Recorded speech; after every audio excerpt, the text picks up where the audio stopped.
Vanachari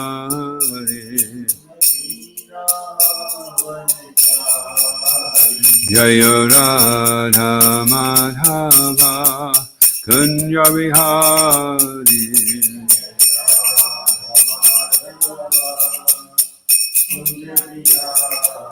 Hare Krishna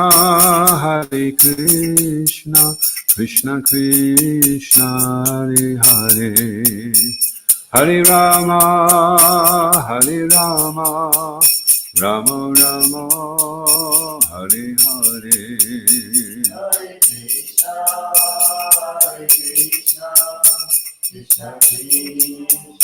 Hare Hare Hare Rama Rama Rama Hare Krishna Krishna Krishna Hare Hare Hare Rama Rama Rama Hare Hare Krishna Krishna Hare Hare Hare Rama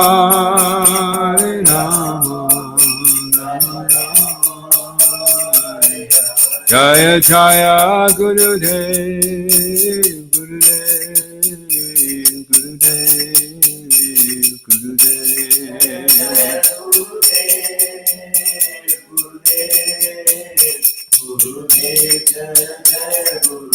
Jaya Jaya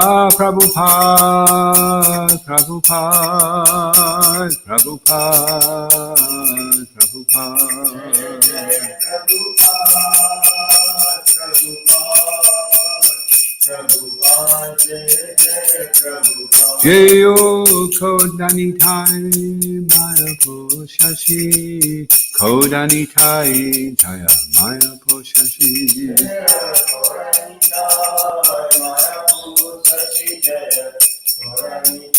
Jaya Mayapo Shashi Iskon Guru Ki Jai Srila Prabhupada Ki Jai Shishi Kodanitai Mayapo Shashi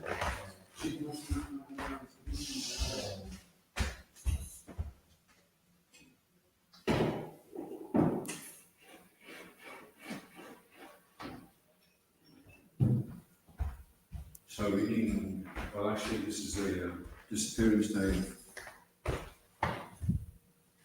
The appearance day. So Guru Purnim or Vyasa Purnim. This is the appearance day of Srila Vyasadeva, the compiler of the Vedic literatures. Today Vyasadeva and the spiritual master are worshipped especially. Srila Sanatana Goswami. Sri Sanatana Goswami was born in 1488. He was the elder brother of Sri Rupa Goswami, and he too became a government minister in Ramkeli. Although belonging to a most respectable Brahmin family, considering himself to be converted into a Mohammedan due to constantly associating with them, he was exceptionally humble and meek. When Lord Chaitanya traveled on pilgrimage, he met the two brothers, then known as Dabya Kas and Sakya Malik. Shishikodanitaya Mahapashashi Ki Jai. And initiated them, giving them the names Rupa and Sanatan. When Sanatana Goswami,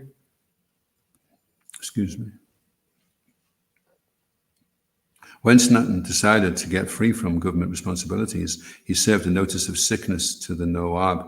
Actually, however, he was studying Srimad Bhagavatam.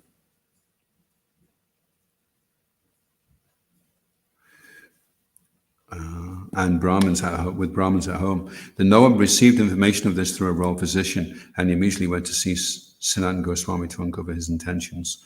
The Nawab requested Sanatana to accompany him on an expedition to Orissa, but when Sanatana refused, the Nawab ordered him to be imprisoned. Taking advantage of the money that Rupa Goswami entrusted to a local grocer, Sanatana bribed the jailkeeper and escaped detention. Then he left for Varanasi to meet Chaitanya Mahaprabhu. The Lord instructed Sanatana Goswami in Varanasi, explaining everything about devotional service and showing the import of the Atmarama verse from 61 different angles. He advised Sanatana Goswami to go to Vrindavan, excavate the lost places of pilgrimage, and write books on devotional service. In Vrindavan, Sanatana Goswami lived just like Rupa Goswami. He worshipped the deity of Srimad and Mohan. Formerly, he was known as Rati Manjari, or sometimes Labanga Manjari. His books include the Hari Bhakti Vilas, Vaishnav Toshani, a commentary on the 10th canto of the Srimad Bhagavatam, as well as the Brihad Vaishnav Tosani and the Lago Tosani. Shri Sanatana Goswami Prabhupada Ki Jai. Srila Vyasadeva Ki Jai. So I'll read a little bit from the Lilamrita.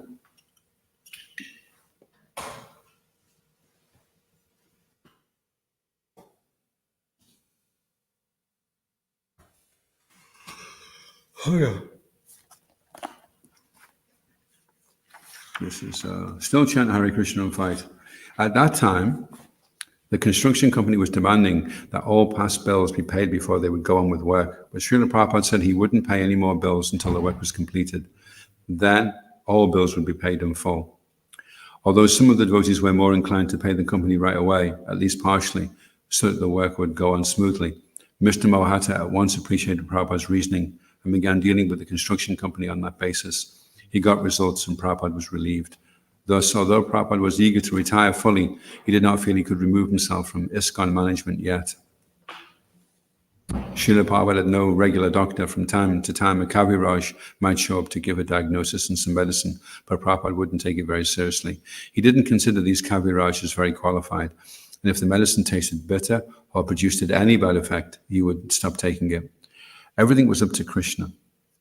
And a doctor couldn't change that. Prabhupada mentioned the relative merits of Ayurvedic homeopathic medicines, but like any other topic, mundane topic, medicine was something he showed little interest in. He began having the newspapers read to him. Much of the news dealt with the downfall of the Congress Party and the reform promises of the Jana Party. From time to time, Prabhupada would comment, "These rascals, wherever they go, they create trouble." One time he commented, "Manda sumanda matayo." They have got a conception which is very, very bad.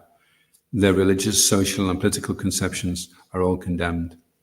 Prabhupada's conclusion, what the fools and rascals are doing, that is the newspapers. Srila Prabhupada Ki Jai. Om Namo Bhagavate Vasudevaya. Om Namo Bhagavate Vasudevaya. Om Namo Bhagavate Vasudevaya. So we're reading from the Srimad Bhagavatam. It's Canto 5, Chapter 14, The Forest of Enjoyment. And we're on text 17, yeah? Okay, so it's one of those ones that I'll read through.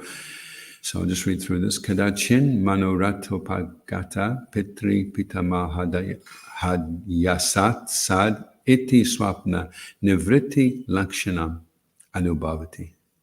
So responsibly, please. Kadachit, sometimes. Manorata upagata, obtained by mental concoction. Pitri, the father. Pitamaha Adi, or grandfather and others. Asad, although long dead. And although no one knows that the soul has gone. Sat, again the father or grandfather has come. Iti, thus thinking. Swapna nivriti lakshanam, the kind of happiness found in dreams. Anubhavati, the conditioned soul feels. Translation. Sometimes the conditioned soul imagines that his father or grandfather has come, again in the form of his son or grandson. In this way he feels the happiness one sometimes feels in a dream, and the conditioned soul sometimes takes pleasure in such mental concoctions. Responsibly, please. Sometimes the conditioned soul imagines that his father or grandfather has again come in the form of his son or grandson. in the form of his son or grandson.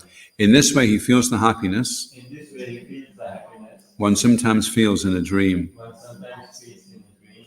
And the conditioned soul sometimes And the conditioned soul sometimes takes pleasure in such mental concoctions. takes pleasure in such a mental concoction. By Srila Prabhupada Ki Jai. Due to ignorance of the real existence of the Lord, the conditioned soul imagines many things. Influenced by fruitive activity, he comes together with his relatives, fathers, sons, and grandfathers, exactly as straws gather together in a moving stream. In a moment, the straws are thrown everywhere, and they lose contact. In conditional life, the living entity is temporarily with many other conditioned souls. They gather together as family members, and the material affection is so strong that even after a father or grandfather passes away, one takes pleasure in thinking that they return to the family in different forms. Sometimes this may happen, but in any case, the conditioned soul likes to take pleasure in such concocted thoughts. Om Agyanatimiranda Shagananjana Shalakaya Chaksharan Militam Jena Tasmai Shri Gurave Namaha Jaya Shri Krishna Chaitanya Prabhupada Shri Advaita Gadadhar Shivasari Gaura Bhaktarinda Hare Krishna Krishna Krishna Hare Hare Hare Rama Rama Rama Hare Hare.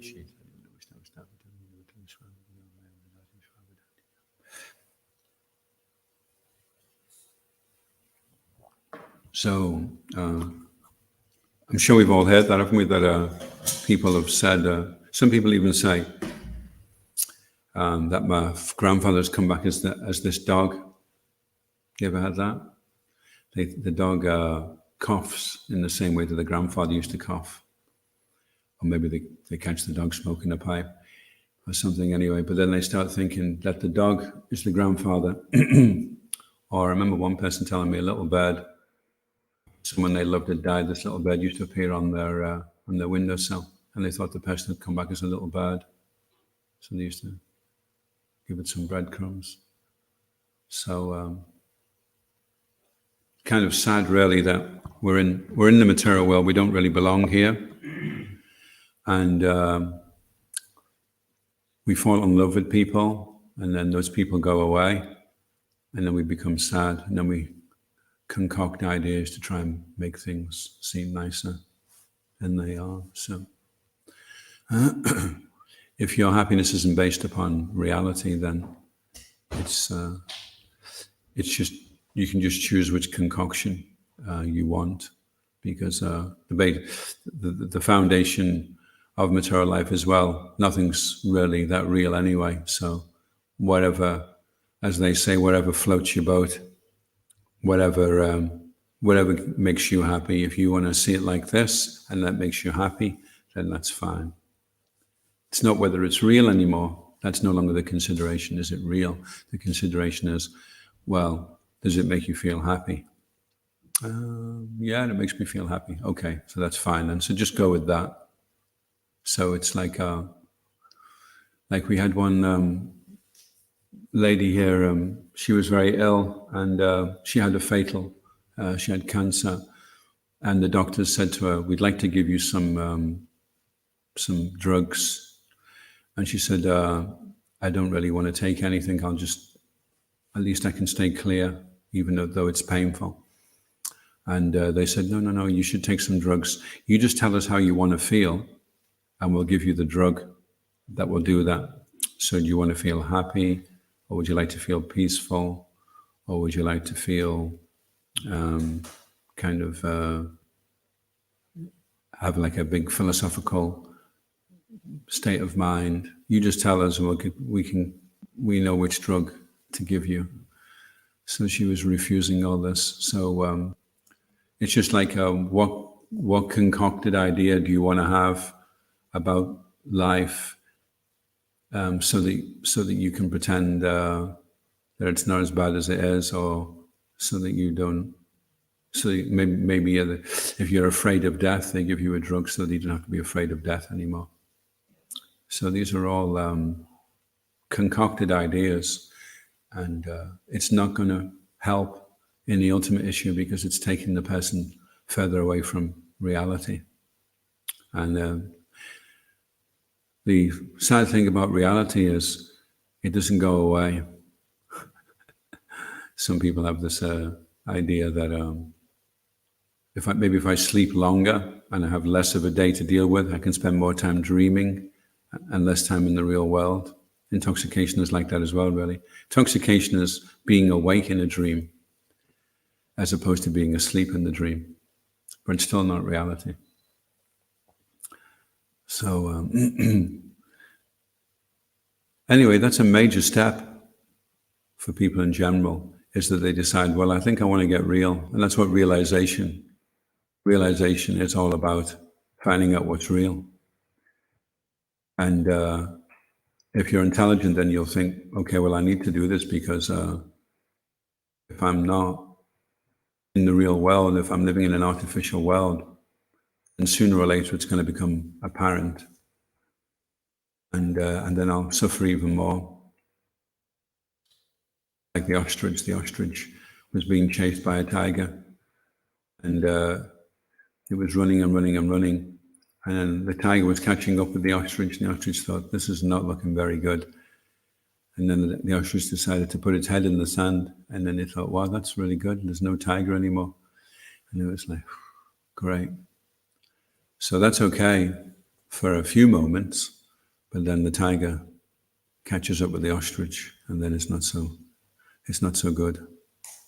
So better to be aware of what the situation is and to try and find a solution. Of course, that could be also part of the problem, is that maybe people don't think there is a solution, and so they decide they don't want to deal with it. So we're very fortunate that we have information like this, and we can become aware that this is an illusion and that this is the solution.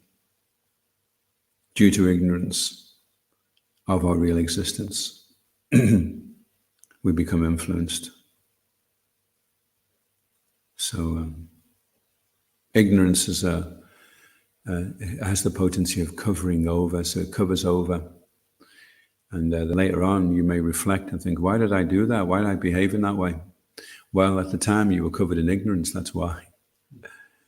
And ignorance is a contaminating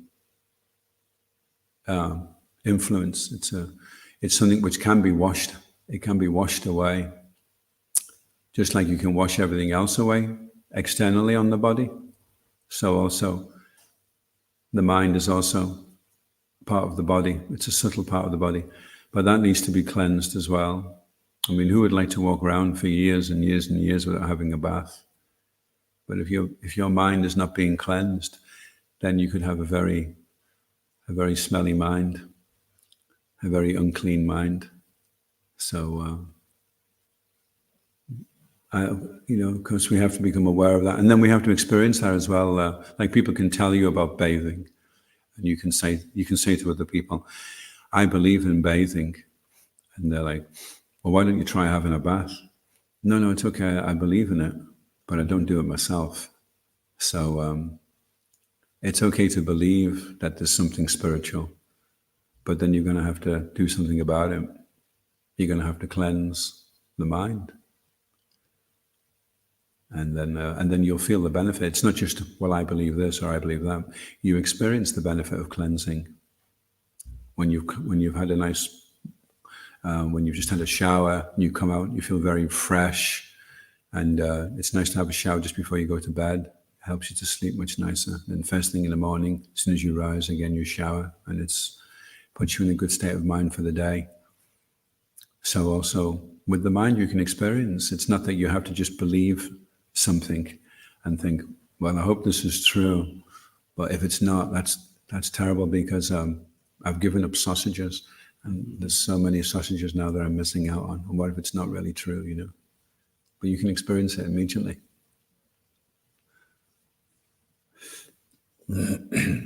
Any questions or comments? Plenty of time. I can see Ashish has got a few. And Marianne's got a few as well. She's just formulating them.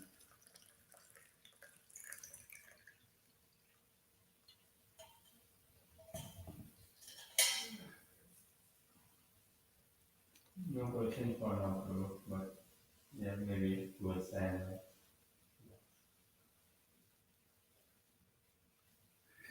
Well, we should have some questions because this is directly challenging the whole material life. You know, and it's heavy. It's saying it's a concoction. So, and Prabhupada's, it's interesting because Prabhupada's saying sometimes it may actually happen. You know, your grandfather may come back as your son. That may actually happen. But the point is whether it's a concocted idea or whether it's not a concocted idea. The whole thing is a big concoction in the first place because they're not your fathers, they're not your sons, they're not your grandsons anyway. It's only that we come together like little straws in the moving stream. So it's very fleeting. You have imagine if you were waiting for a train and you were in the little waiting room and then somebody got up to go on the train and you burst into tears and said, no, don't go. And they said, you know, what do you mean? They said, no, I love you too much. And they're thinking, well, I've only been sitting here for 15 minutes, you know. I think you should calm down, you know. So it's a very transient, very, very shallow depth of affection that you can build up for somebody in such a short space of time of 10, 20, 30 years compared to the eternal relationship you have with Krishna and all Krishna's parts and parcels. I mean, those relationships obviously go very deep because they were there, they always were there, and they always will be there. And now for just a fleeting moment, we've become distracted. And then we're thinking, I have so much affection for this, or I have so much affection for that. And whatever it is we have affection for, it's just a tiny spark of Krishna. So how much more, it's like Krishna explains in the Bhagavad Gita in the 10th chapter, the opulence of the Absolute, that whatever you see that's amazing, Niagara Falls, a peacock, Mount Everest, whatever really, really, you know, blows your mind, that's a tiny, tiny, tiny spark of Krishna's potency. So just imagine what it must be like. It's like, you know, if we could bring Leonardo da Vinci back, a lot of people like the Mona Lisa, and maybe they froze Leonardo da Vinci just before he died, like they did with Walt Disney. Walt Disney, before he actually died, he said, just freeze me to death. And when you found the cure, thaw me out. He said that. So say Leonardo said that as well, just put me in the fridge or whatever it was they had for keeping things cool. And they could bring him back now. And people are looking at the Mona Lisa. And then they said to the people, would you like to carry on looking at the picture or would you like to meet the artist? Then everyone would be like, really? We can meet Leonardo da Vinci? Everyone would be like fascinated, you know? So if the Niagara Falls is far out and the Mount Everest is far out and the butterfly and all the things we see around us, the flowers, then we can introduce you to the artist, the person behind it all. That would be amazing, eh? That would be very interesting. And, you know, you would, just like, because you like the painting so much, as soon as you see Leonardo da Vinci, you have so much appreciation for him already, you know, because you've seen his paintings, and anyone that can do that is amazing. You have my respect, you know, you have my admiration. So imagine what it must be like. And Krishna consciousness, it's a bit of a challenge because we only have a few years left before we leave this world. And in that time, we're being presented with a system for becoming aware, for connecting and interacting directly with Krishna, seeing him face to face and speaking with him, you know. So that's actually what's on offer.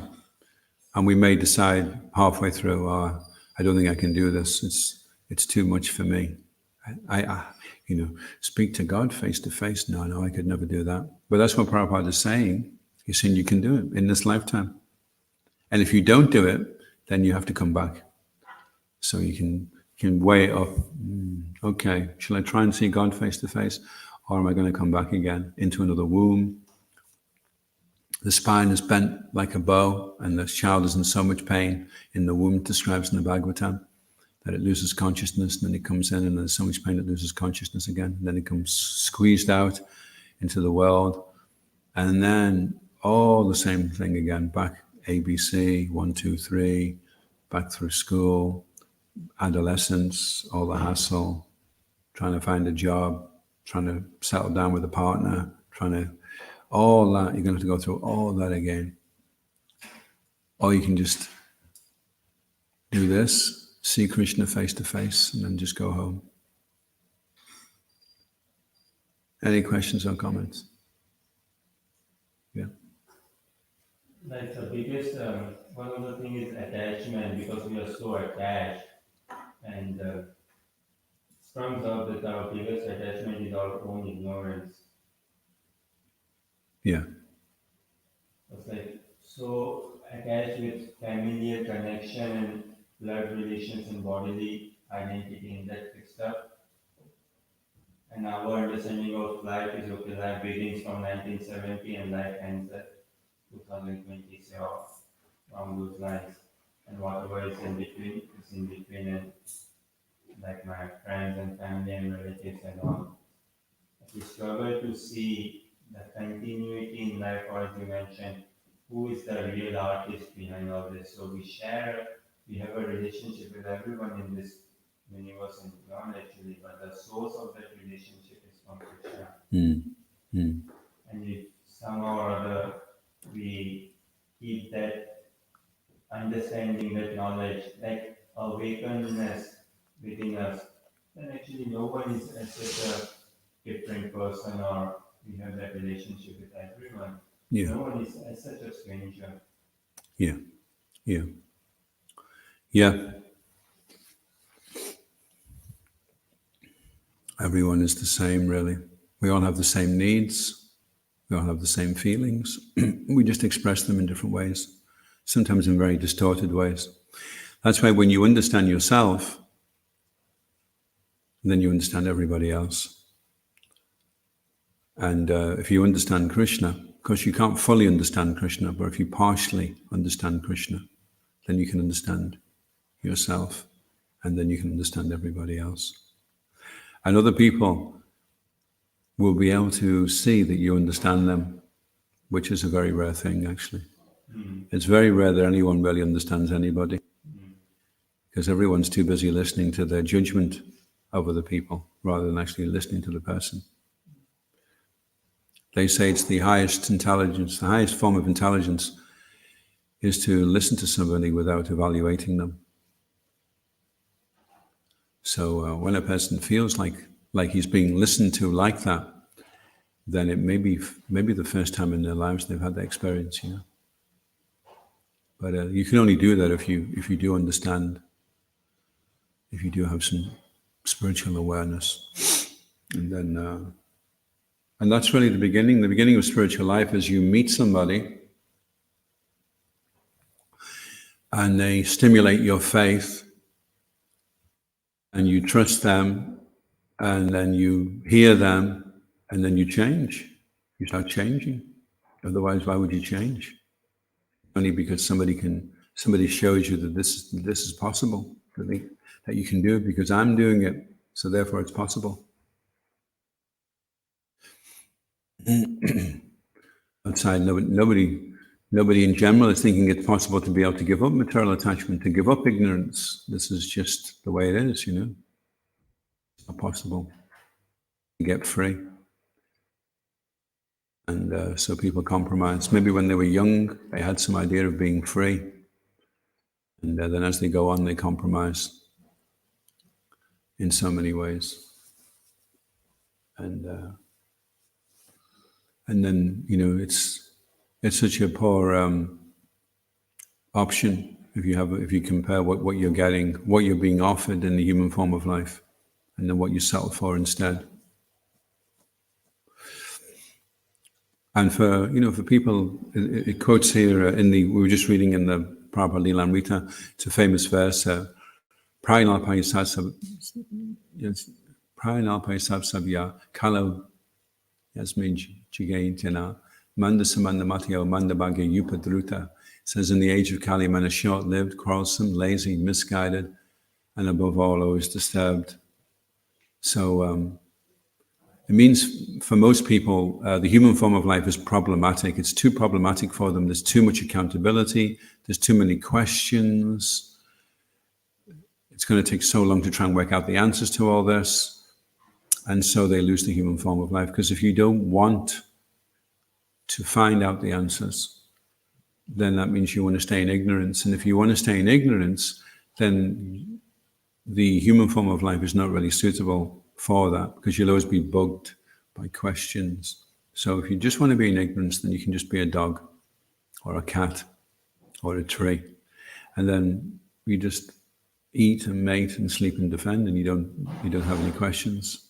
You just go day by day, and then one day you die, and that's it, You don't see dogs like thinking, I'm going to die. They're very much in the moment.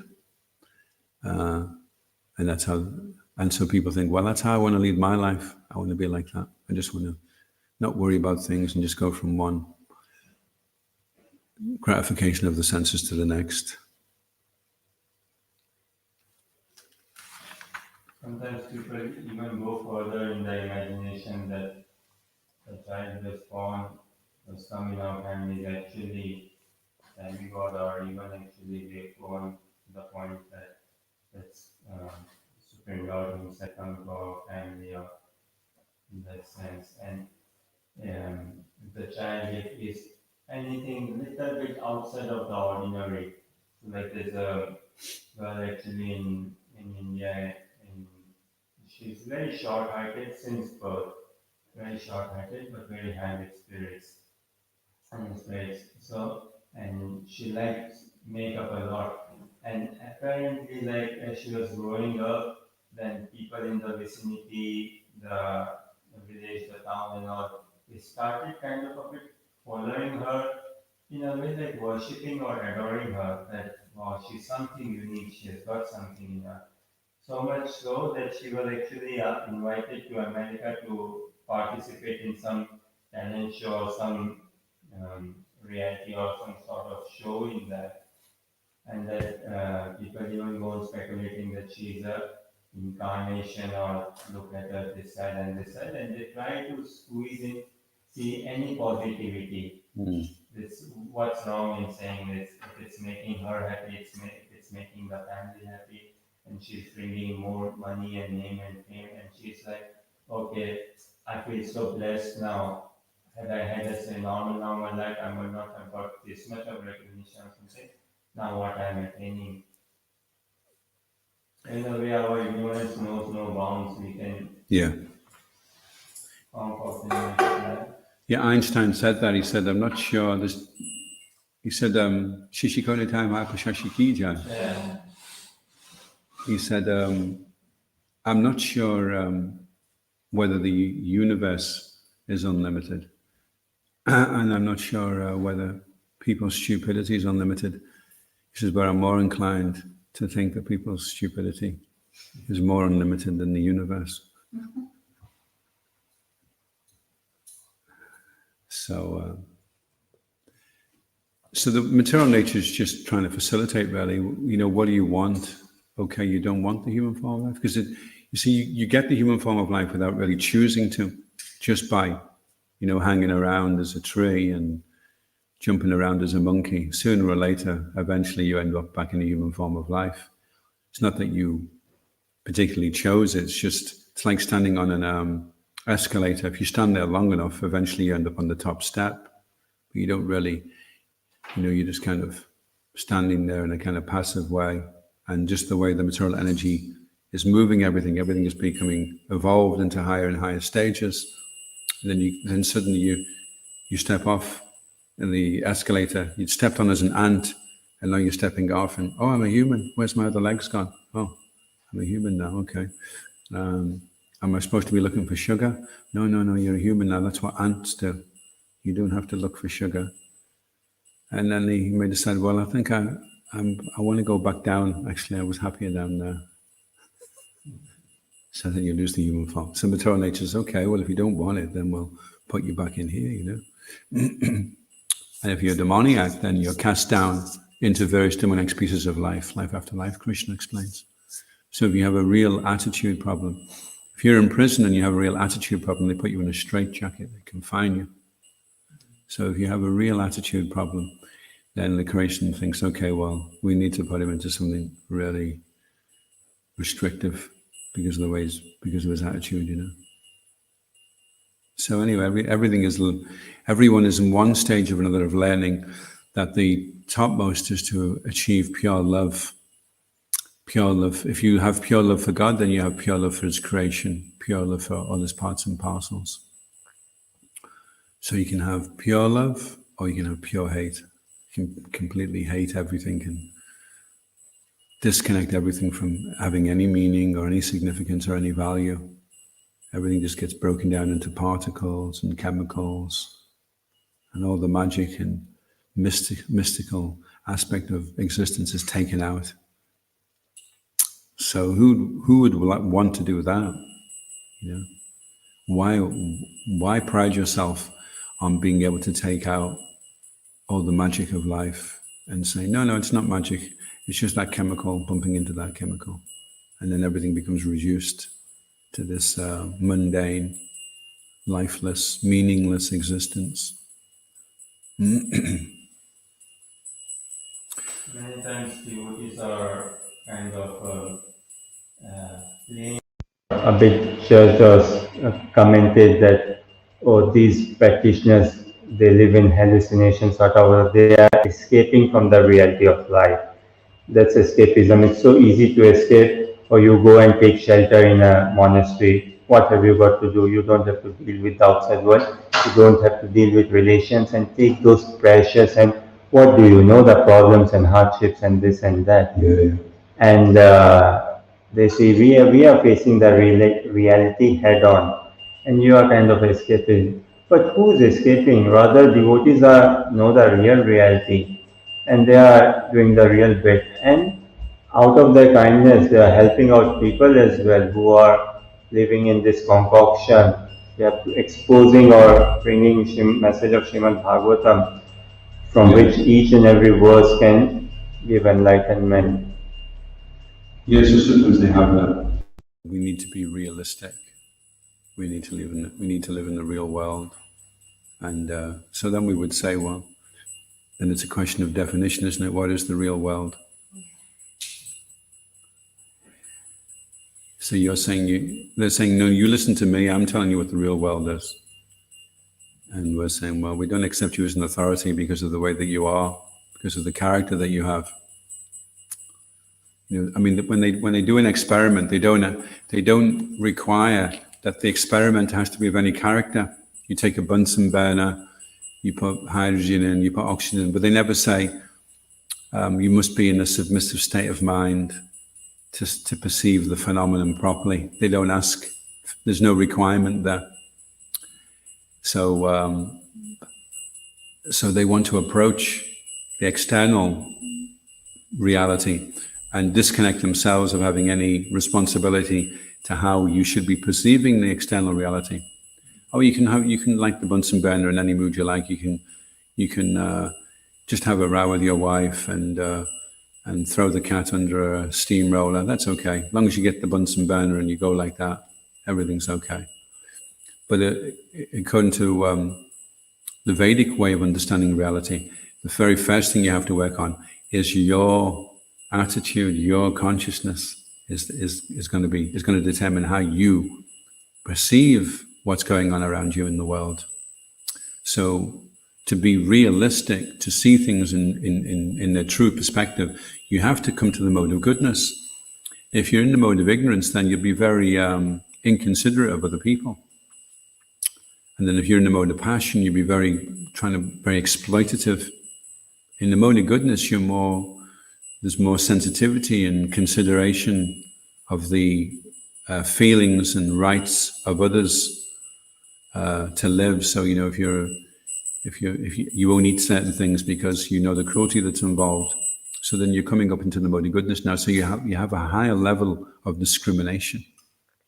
So if you want to perceive reality with a compromised level of discrimination, then you've shot yourself in the foot right away. It's like saying, I want to see reality, but I'm going to poke my eyes out first. And then when you tell me about the sun, I'll say, no, you need to live in the real world. In the real world, it's dark. But it's only dark because you've poked your eyes out. So you've compromised your ability to discriminate what's going on around you. So the real world that you live in is a more mundane, materialistic world than the real world that I live in. And my real world gets better and better the more that I purify my consciousness, the more I raise my levels of discrimination, the more I'm selfless and compassionate and well-intentioned, then my reality becomes different from yours. My world becomes different from yours. My world becomes full of meaning, full of fulfillment, full of satisfaction. And your world, your so-called real world, it leads people to suicide and frustration and exploitation and insensitivity. So why would I want to move over and live in your real world, you know?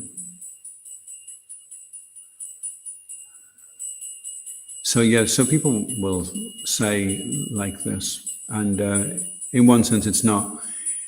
It's just how we were speaking before we had some enlightenment.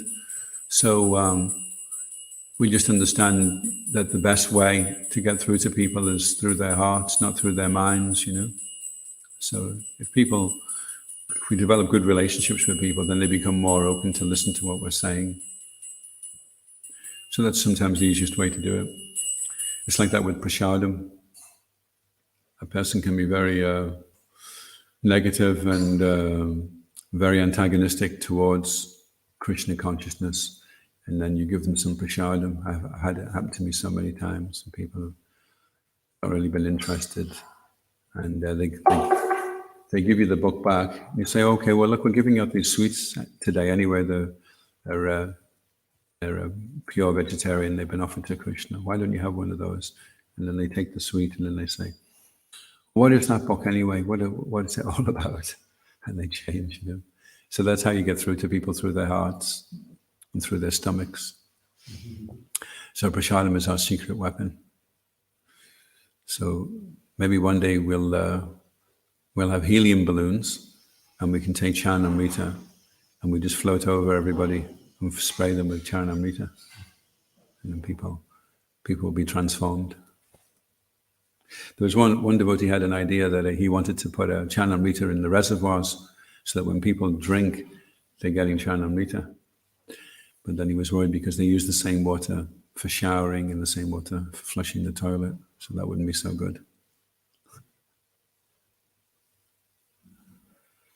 So any other questions or comments? You mentioned this affection we have for people. Yeah. Like very temporary because like it's 13 years, 20 years. It's very compared to our affection to Krishna. Yeah.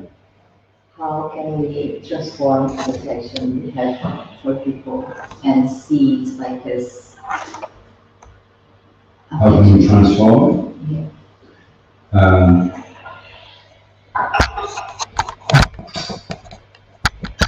Yeah.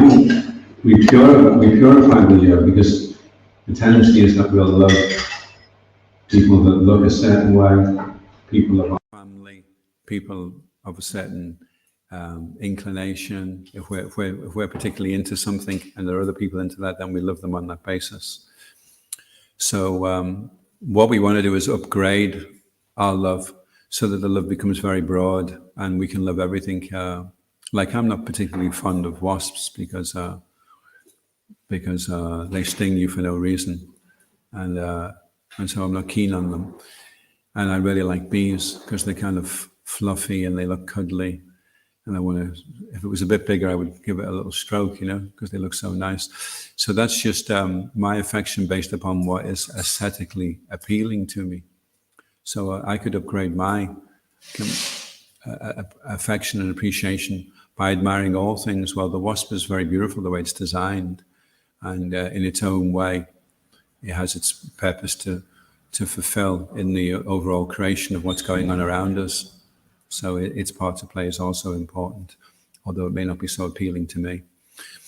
And then in that way, we can love not just our family or just people that show affection to us. This describes actually in the Bhagavad Gita that as the mind becomes more and more controlled, then our circle of love gets bigger and bigger and bigger, to the point where, like we see with Prahlad Maharaj, even his father was being really, really horrible to him, but he wouldn't give up his love for his father. When his father was finally killed, he said, I'm concerned about my father. Can you make sure that he's liberated? So he didn't take any offense. So what stifles or compromises our ability to love is that we hold on to resentment, and we have grudges, and we're bitter towards certain people because they've maybe hurt us in certain ways. But all we do really is we just weaken our ability to love. And we don't want to do that. Even though it may be a really, really good reason why you shouldn't love that person, still the challenge is, but can you anyway? Can you rise above it and feel? Because if you do that, then Krishna will be very pleased by you doing that. Krishna's very pleased when he sees all the parts and parcels getting on with each other and loving each other despite all their different. So generally with love, we have a tendency in the material world that if you love me, then I'll love you. But in spiritual life, we prepare ourselves that we're going to love despite whether people do show us love or they don't show us love, still I'm going to love them, So we're proactively affectionate. We decide, no, I'm already going to be like this. And then we show our love by giving gifts, by inquiring confidentially, and by offering food and accepting food. This is how we cultivate. And we can cultivate loving relationships, actually. We can do that. Just like in the garden, you can grow anything you want. You have to go and serve. You have to serve Prashad now.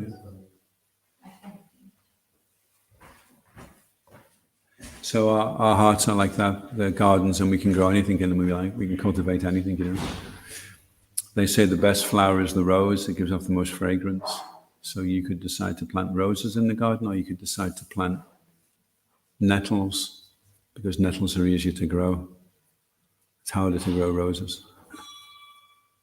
So love is the hardest thing to cultivate, but it is the most satisfying.